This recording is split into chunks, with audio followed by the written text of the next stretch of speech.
when government already fulfills its full obligation to the status quo of providing enough information on the matter and establishing special programs that aid disabled, ill, elderly, and also a national holiday that generally helps everyone, we believe that the status quo already sufficiently provides the resources that everyone needs to vote.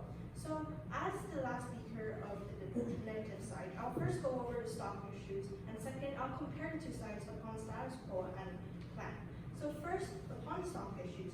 So today they brought us up on first their inherency.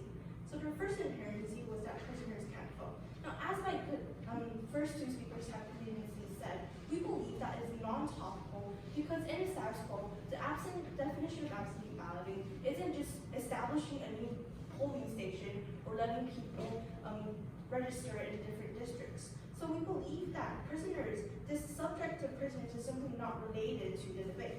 Second, we believe when they tell us that distance is the issue in status quo, they didn't provide any evidence that people aren't willing to make this distance to go ahead and go to their voting districts and vote. Now, we believe that people may want to take this voting distance because they want to go back to their hometown, or because simply they think this voting distance is non-significant. So we believe that they have never provided evidence for that point.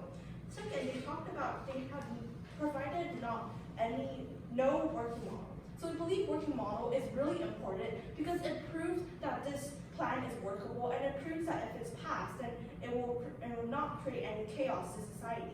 Now, without a working model, we do not know anything about how well their plan would work. So their plan basically falls under a questionable line upon the issue of workability. Now, lastly, we believe they did not provide any advantages on their side. So we believe that with a questionable plan and no advantages, they basically create no change to their side. Now, so weighing up the two sides now. So we believe that under our side, we defend the status quo. So what does status quo look like? Let me paint to you again. So the status quo, first, we provide accessibility through national holidays to these workers and students. Second, special programs for all minorities that the government already sufficiently funded. And thirdly, transportation systems that are greatly used by the people. So we believe that under our side, government has no universality of suffrage or these obligations to the people anymore because they already provided enough resources. Now we also see that under their side, when they tell us that they didn't sufficiently prove to us that distance is a factor, and we see that in the status quo, voter turnout is actually not affected. So therefore, under their side, they don't really bring any impact because voter turnout is not affected. Distance is not the problem. So we see that this plan is simply not workable and doesn't have to be used. So thank you. Third affirmative remark, 3 minutes.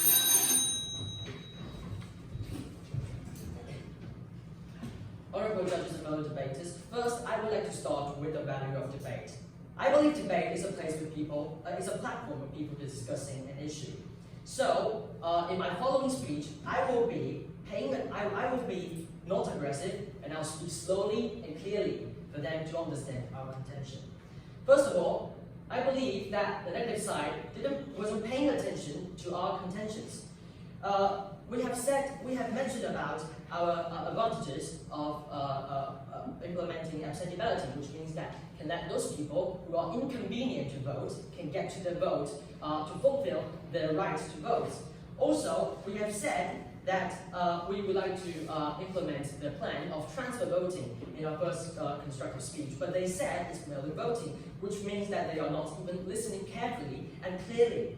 Also, they have made a lot of wrong accusation. They said that we provide evidence in Chinese, but actually there is translation on that evidence card, and they've made wrong accusation.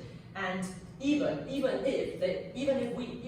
we have evidence, and they said they are going to assume that we don't have evidence, this is not even, it doesn't meet the value of debate. And to clarify some of our contentions, they said traffic is not a problem, but actually there are lots of places where high-speed rail cannot be reached, such as Hualien, Taidong, such as several very southern places in the southern Taiwan, and these places cannot be reached by HSR. How can these people go back to vote according to their contention? Also, they said it would have impact, but actually, according to Legislative Strand's data, there are 20% of voters who needs this service. Also, there are more than 30% people, voters will vote if absentee balloting is proposed. So we believe that our plan is very feasible and it should be implemented. And no matter what has been discussed or argued today, we could never disagree that there are a lot of voters in our country who are experiencing inconvenience of casting the vote, who are restricted by a law from 40 years ago, who are desperate to make their voice be heard, even in prisons or far away from homelands. And of course, we acknowledge the fact that absentee balloting is not an easy thing to do. And every kind of absentee balloting has its pros and cons. That's why we have come up with our plan, combining transfer voting and special polling stations in prisons, making sure the chances of fraud to be reduced, while trying our best to fulfill everyone's convenience to vote. That's why we have restrictions. So, we believe that is the best we can do right now. So once again, absentee balloting is not done for neither efficiency nor its influence. Voting doesn't need a reason itself. Doesn't need a reason. It is the reason and goal itself. That's why we argue that absentee balloting should be implemented in national elections in Taiwan. Thank you.